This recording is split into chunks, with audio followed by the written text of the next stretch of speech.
Hello, it's Honey, and in this video I'm going to be doing a 1 year roundup of my HRT plus transition, basically. How I feel each bit has progressed in terms of everything I've started in the last year since I started on hormones, how laser went, how my hormone therapy, how I've responded to that, how voice training has gone, how comments and things have changed towards me, and just everything that basically has happened in the last year. If you want individual month by month blows of what's been happening, when and why, obviously those videos already exist in the form of the other 11 updates, so if you want really granular detail for each month, go back and look at them. Also, I'll give an overview of how sometimes you can say things in 1 month that 3 months later you're saying them again, because the changes do compound and you really do feel the differences over time, to the point where you really almost feel like you have to say again that something has developed again, because the changes were at the time when you mentioned them originally dramatic, but now they're even more dramatic, and because of that you will hear in a lot of the update videos about, you know, something that's changed, and then a few months later you're like, oh, but this time it's really changed, and it does feel like that. But if you go back and you look at where you actually originally started from, the change is so huge, and then sometimes in between a few months can make such a difference that you feel that the change is huge again. So it's always important to remember to view back everything that's happened in the last year through that sort of lens, and that's what I'm going to do today during the roundup. I am experimenting with this view today. I don't normally film in portrait, I film in landscape. I'm doing it in portrait today to help show some of those changes that I'm speaking about later on. So, a year on HRT. A lot has changed, a hell of a lot. And I want to start on that with medication and where I started with that, and numbers where I started with that. Not quite often, and these numbers are obviously specific to me, but quite often girls don't really, or anyone doesn't really discuss the numbers too much, and where they either give you the numbers and the dosage of the medication that they're on, or they give you the their original blood result numbers and how they're changing, but they don't give them both together. Really, to be honest, obviously it's tailored to me personally, and I would say again, always get proper professional medical advice. Do not be tempted to self-medicate without the guidance of a doctor of some description. So you've got to bear that in mind, but I also, you know, I want to share with you the numbers, my personal numbers, and how things have changed. Now, starting out, obviously, I don't know my original estrogen levels, because it wasn't something I was looking for, but it's important to remember that both sexes, no matter where you start, originally you have traces of both hormones, and if whichever sex you originally start out as, you obviously have the numbers that represent that gender to begin with, or sex to begin with. So, with that bearing in mind, my original testosterone levels way back last year, I had 14.6 nanomoles of testosterone per litre of blood. That was my original starting figure. Within starting my T blockers within 3 months, because my blood work is done 3 monthly, that had come down to, I believe, about 7.2 or 7.4, which, so it had nearly halved. Another 3 months on from there, and the effect had been even more dramatic. It come back at 0.6, and it has remained at 0.6 since then. In order to obtain that level of 0.6 in what was basically the first half of my treatment this year, I've been taking one drug consistently the whole time, the one that's in my very first video, at the same dosage the whole time. Finasteride at 5 milligrams a day. I've been taking this daily, every day, for a year, consistently most of the time. Consistently for about a year, or for a year, and it's been 5 milligrams the whole time. I will briefly reiterate that there are various other products out there, the most common being spirolactone. I didn't want spirolactone for two reasons. One of the side effects is it makes you urinate a lot more. I only have one kidney. I didn't want to stress the kidney out by forcing more and more and more fluids through it. Also, this stuff's one of its side effects, it is known to help combat problems with your hair and balding, something I was suffering from. While I can't say that in a year it's reversed the effects, it has certainly improved them.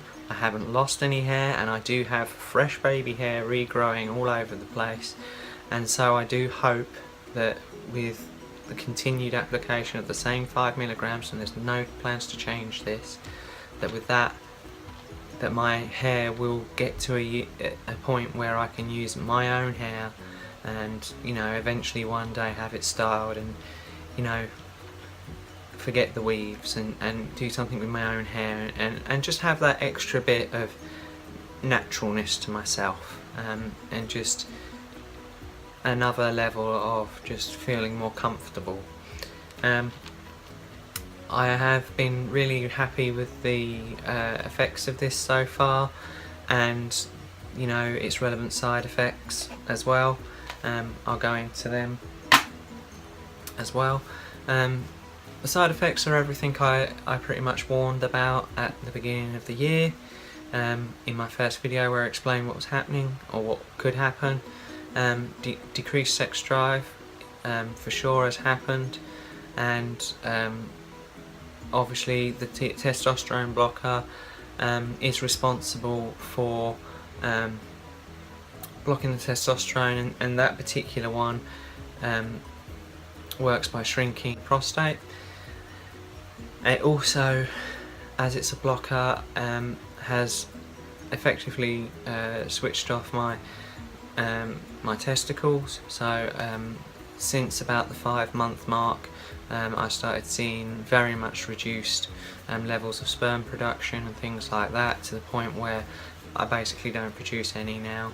I'm definitely sterile in that sense. Fortunately, as I said in one of my videos, I was worried about how it would impact on mechanical function. I don't wake up with morning glory. It's been a long time since that happened, probably again around about the 5-month mark. But otherwise, it still responds as you would expect to physical stimulus, let's put it that way.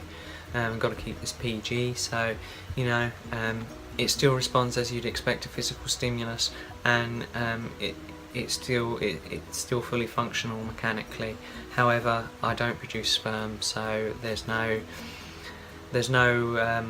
I still orgasm, but there's no end result when it comes to the sperm. So that's where that. One of the side effects of finasteride that is worth noting, besides the reduction in sperm and all the other things I've mentioned, is also a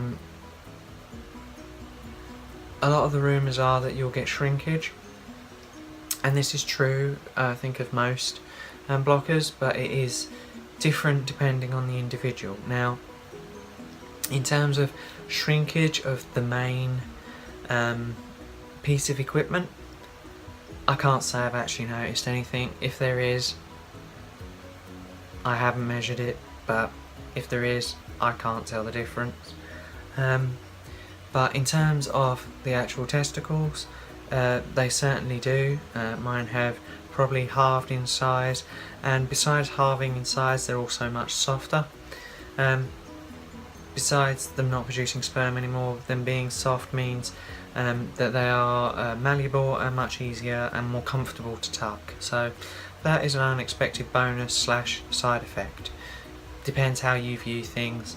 On the whole, I'm quite happy about it. Just so that you understand that yes, there will be physical changes in that department. So just bear that in mind.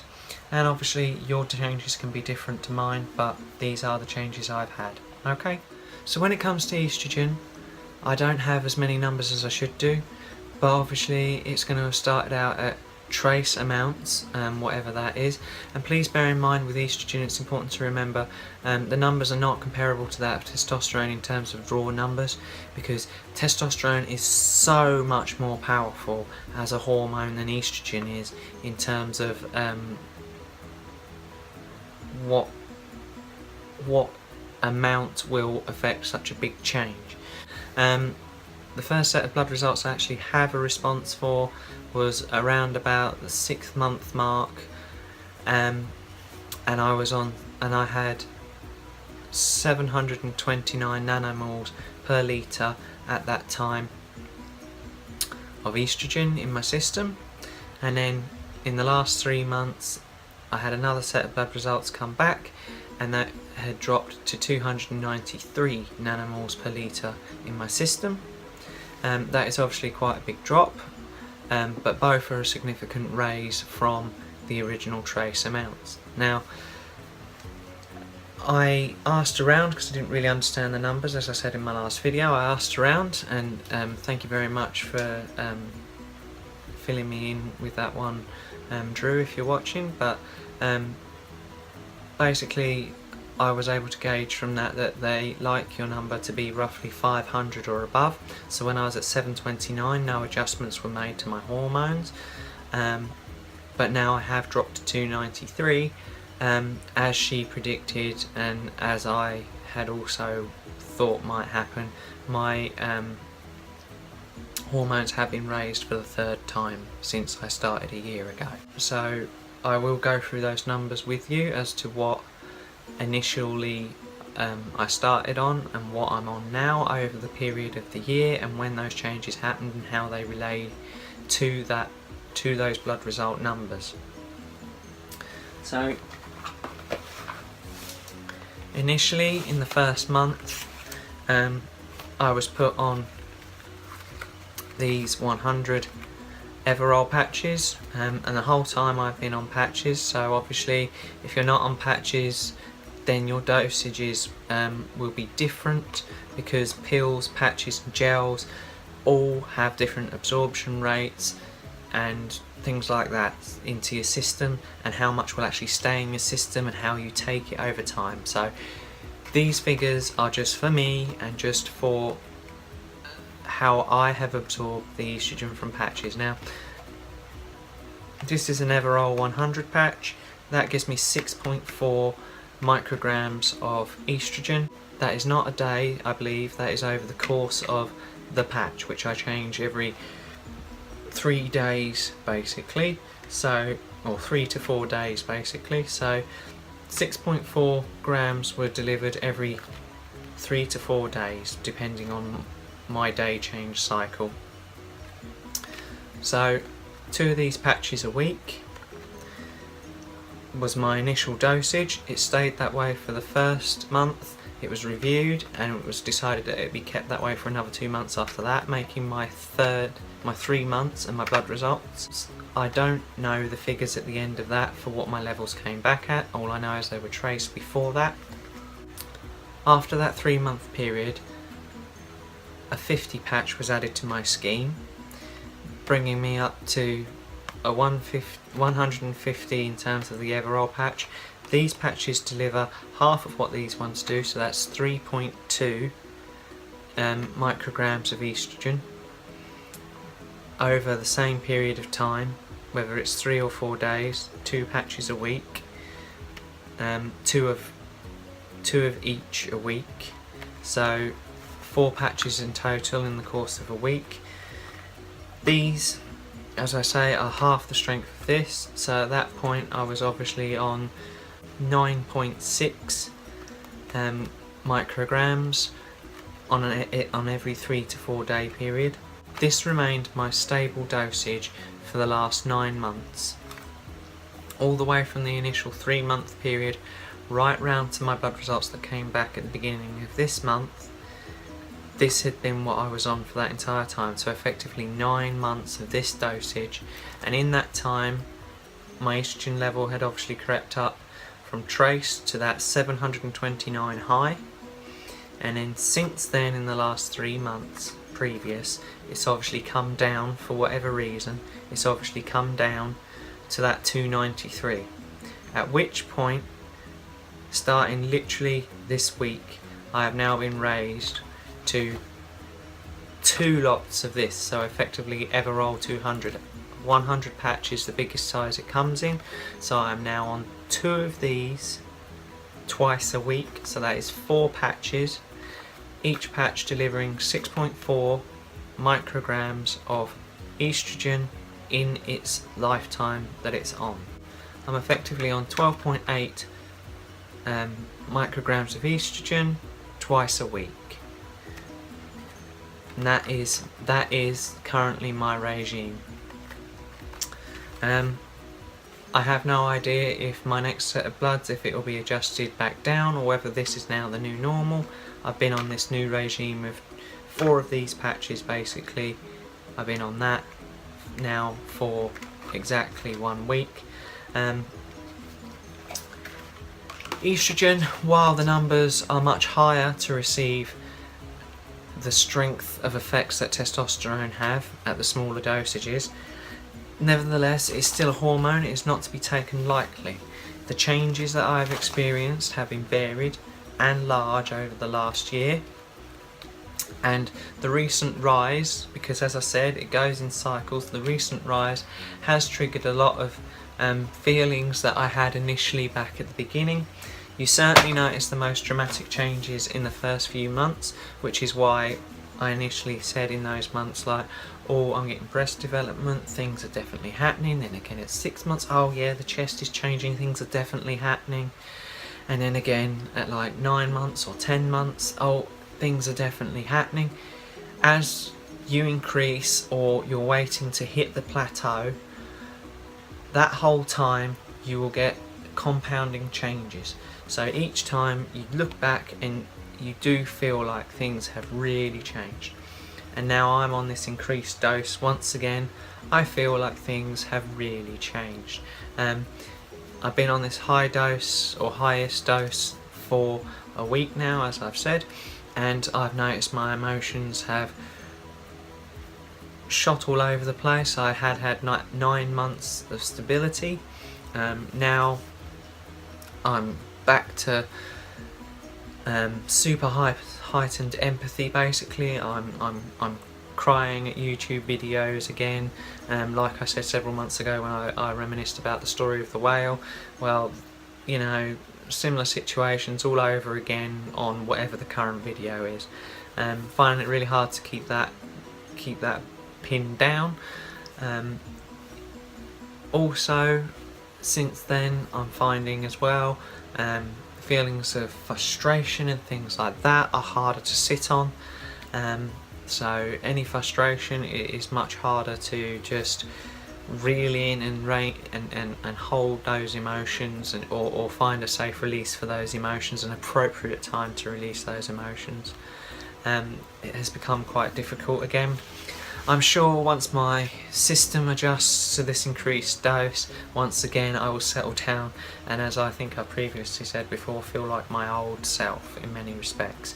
And what I mean by that is, this whole time since starting HRT, my emotions have become heightened, and it is just about adjusting to the new normal.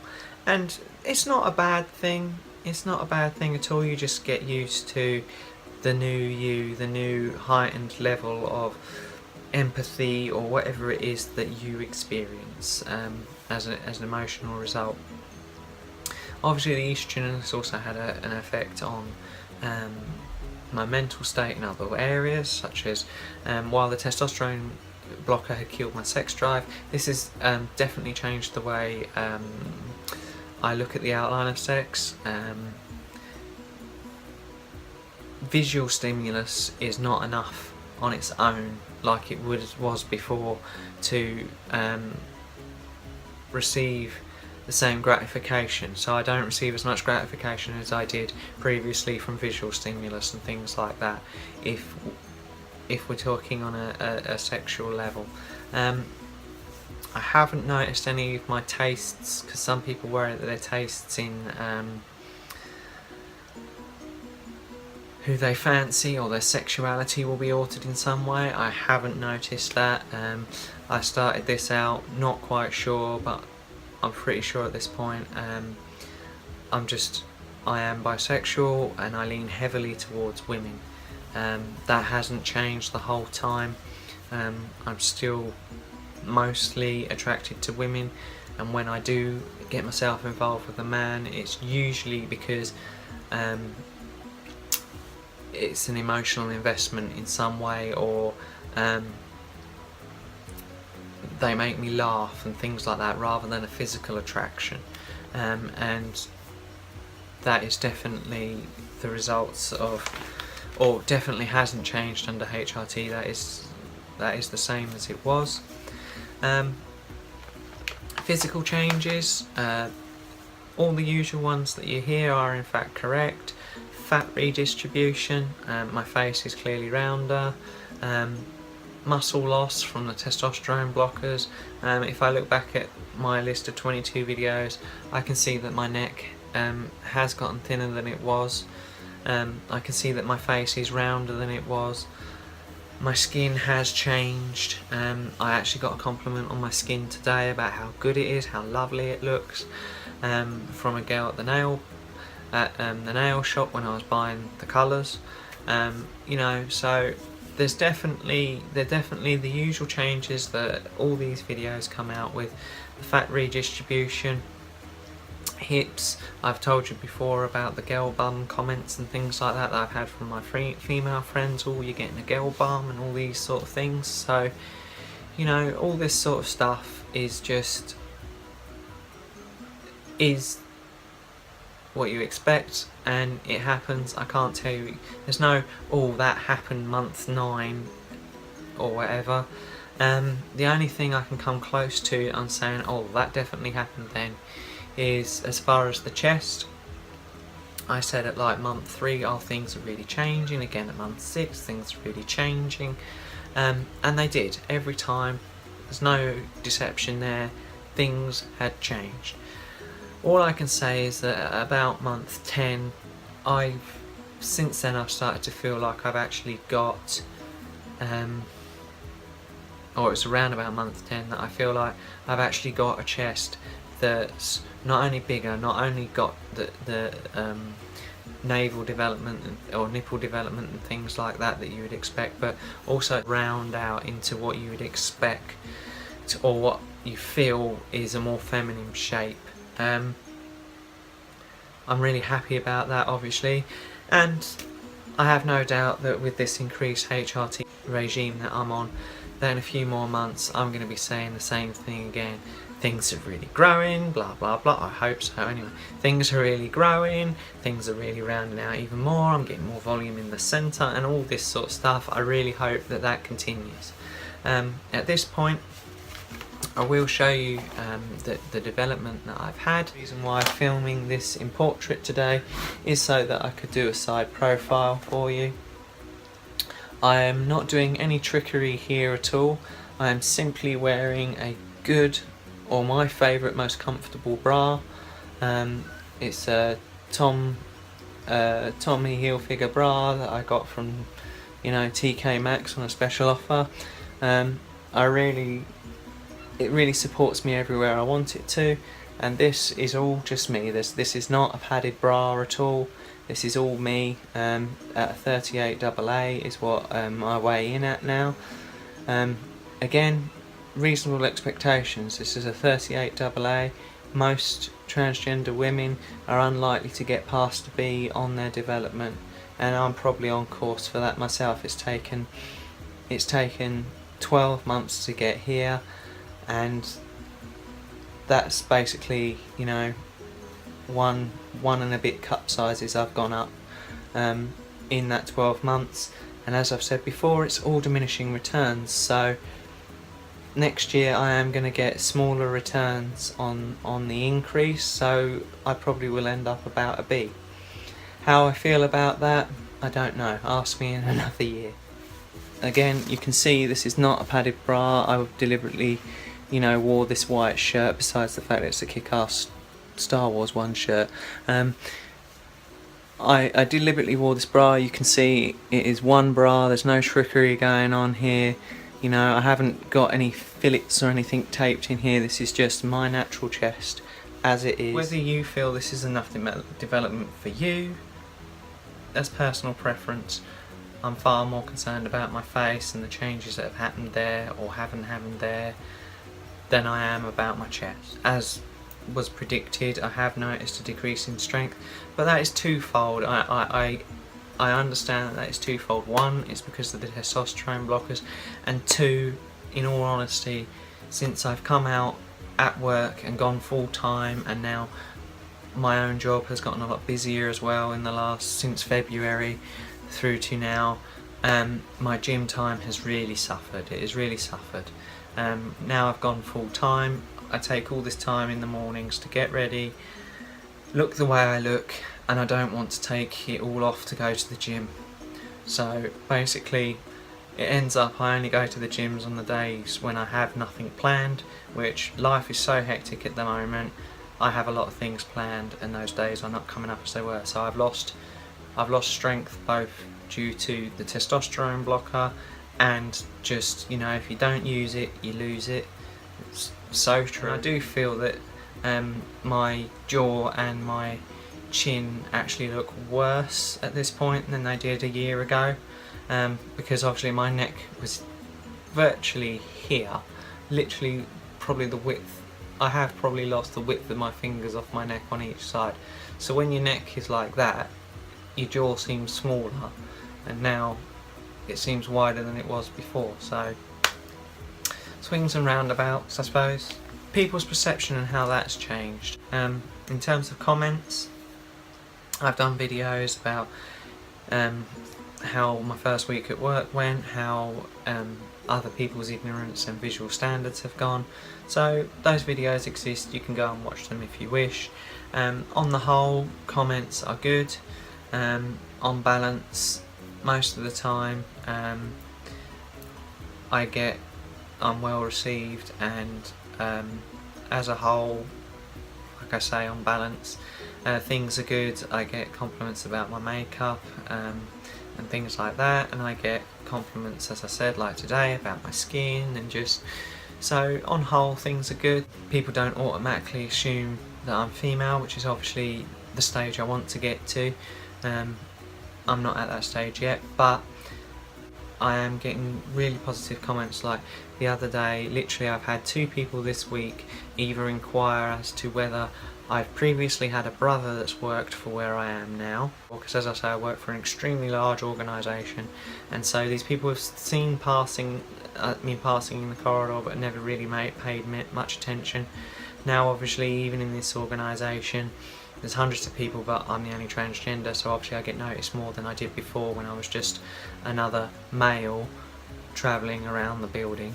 But since then, people are like, did you have a brother that's worked for us before? I've had somebody else come up to me and ask me, so what did happen? I mean, I literally one day I just stopped coming to work. I had it, well, not stopped coming to work. I had it planned, as you all know. I came to work, I had a week off, and I came back as myself. Now, I literally had somebody just the other morning come up to me and say, whatever did happen to that person that used to work for X company that then has moved over and started working for the company that you now work for? Whatever did happen to that person? I was beaming on the inside, but I wanted to make sure that, you know, this was definitely essentially me they were talking about. So I inquired, I said, you know, oh, do you mean the person that had X feature, and X feature that they would remember from my old self? And they were like, yeah, that's the fella. They had no idea that they were still talking to the same person. Obviously those comments, you know, I'm not looking to trick anyone, there's no deception going on here. I took those comments on board, and they make me happy, because I have changed so much that people do not remember / recognise my old self, and that is just such a good feeling. However, I'm not here to trick people, I'm not, you know, trying to delude anyone. So both of these people, I did take them to one side and explain to them that no, X, Y and Z, this is what's happened, and ... That is how perception of me has changed so much in the last year, and I am super happy. It couldn't have come at a better time. I'm super happy with those comments that I've received lately. A huge part of why that has happened, obviously, like I said before, the reason why a lot of the women and people that were interacting with me previously were able to clock me and who I was originally and who I am now is because of my voice. While my voice training, I've had 6 sessions, and I only started my voice training 4 days before, no sorry, 6 days, so 1 week before I went full time at work. I'd already been out in public previously, blah blah blah, it's all in the videos. Before I went full time at work, I only started voice training a few days before, 6 days before that, so less than a week. So obviously my voice has been a work in progress the whole time, since at roughly the same pace as my transition to full time at work. Since then, obviously, while I don't feel it's where I want it to be yet, you know, there are people out there that are way more on point, and I don't feel like my voice has changed to where I'm happy with it yet, hence, you know, plenty more work to do. But clearly from those previous comments, the change now has been to the point where while people are not perceiving this voice as female, they are not perceiving it as my original voice, which even that alone is a huge step, and I'm so happy with just that alone, and that's been achieved in 6 sessions. I will do voice training videos when I am happy with where I am. I will do those videos. So I suppose from my original videos you can see where I've come from anyway, but I want to do almost a side-by-side comparison for you. So there is the rainbow passage. Now anyone who is undergoing voice training, pretty much anyone who's undergoing official voice training, will know this passage and will have heard of it. They use it as a test, basically for comparison from point A to point B. At this point I've been examined with this passage several times. I am dyslexic, I am going to trip over myself plenty of times. It's not about what I say, it's more about how I say it and the difference between point A and point B. Now I don't want you to think that this is just rehearsed to within an inch of its life and therefore that's the reason why the effect is there that I would want. That's not the case. I will read some of this passage and then I will read a passage which I was literally given this morning. I have read it to myself but not out aloud. So I will then read that in both tones as well, and you can see with me live what has changed and what hasn't, and where I still need work, because I need work. When the sunlight strikes raindrops in the air, they act as a prism and form a rainbow. The rainbow is a division of white light into many beautiful colours. These can take the shapes of long rounded arches with a path high above, its 2 ends apparently beyond the horizon. There is more, but this is my original voice. This is what I got when I, where I started from. Hormones, it's important to remember, do not change your voice. Not if you're male to female. They do not affect your voice. If you want to change your voice, you have to do it via either research and doing it yourself or from practice and coaching. So now we're going to do the same passage again, this time in my best female tone. When the light strikes raindrops in the air, they act as a prism and form a rainbow. The rainbow is a division of white light into many beautiful colours. These act as a shape. These take the shape of a long round arch with its path high above its two ends, apparently disappearing beyond the horizon. Now I know that those passages were not exactly the same, or read exactly the same, but I am dyslexic, that's as close as I get. And this is the best tone I can achieve, and what usually happens is after a short amount of time I will slide back to the usual range that I have in these videos. I still need to learn to be able to control things, where to emphasise, where to elongate things, where to breathe properly. There is so much that goes into producing a voice which is not only consistent but also natural sounding. A lot of what I am doing now, while the tone is correct, it is very monotone. It doesn't articulate much feeling or the things that I want it to articulate. It is just a more feminine tone. I still have a lot of work to do, and there are far better people out there at it than me, but this is where I'm at, and I wanted you to be able to see the difference. Again, I have had some limited practice with that passage, so I'm going to try the other new passage I was given. I was given two, called The Search. So again, the voice I originally started out with. The youthful ranger threw his leather saddle on his horse. The reins were quickly tightened and his rifle secured. He was riding up to the ridge in the hopes of finding the wildcat. The yellow cat attacked a filly only yesterday. Today, maybe today, he would find the wildcat. The youthful ranger threw his leather saddle on his horse. The reins were quickly tightened and his rifle secured.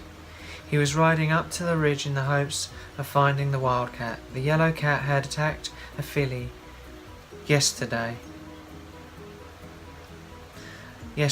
Today, maybe today, he would find the wildcat. The end. To round everything up, it's a complete package that has changed people's perceptions of me. No one thing has done it, and no one thing will do it in the future. But what I hope to receive in the next coming year from my transition is more of the same. That things will continue to progress, and at some point more people will be gendering me. My goal in the next year at least is more people will be gendering me correctly from the start than not. And that, you know, eventually the end goal is at some point that I am no longer Hayley the transgender girl, I am just Hayley. And that is where we want to get to. That's where we all want to get to just be recognised as who we are right from the bat. One person's transition is different to another. I am a girly girl, and I have always been a girly girl, and I wish to be perceived like that. If you are a transgender woman and you're a bit more tomboyish, that's not a problem. You need to reflect your true self in your transition. So that is all anyone wants to do. You are trying to get to a point where you're a true representation of yourself, and only how happy you are with the results matters. I would like to end it on that note, and I hope you enjoy this video and that it's useful to you. As always, please share if you find it useful, and come back for the next one. Bye bye! I'm gonna batter the shit out of you in a minute.